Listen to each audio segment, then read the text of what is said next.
everyone, welcome back to this channel. In this video, I'm going to show you how to see CapCut ID on CapCut apps. Now let's get started. First open your CapCut apps, and if you wanna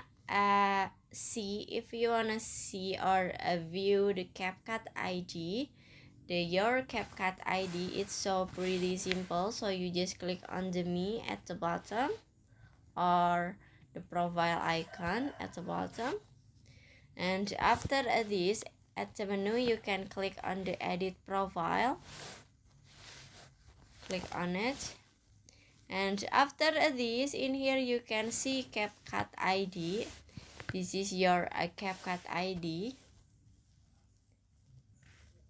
You can change your CapCut ID, and after this you can click on confirm at the top and finish. So that's how to see CapCut ID on CapCut apps.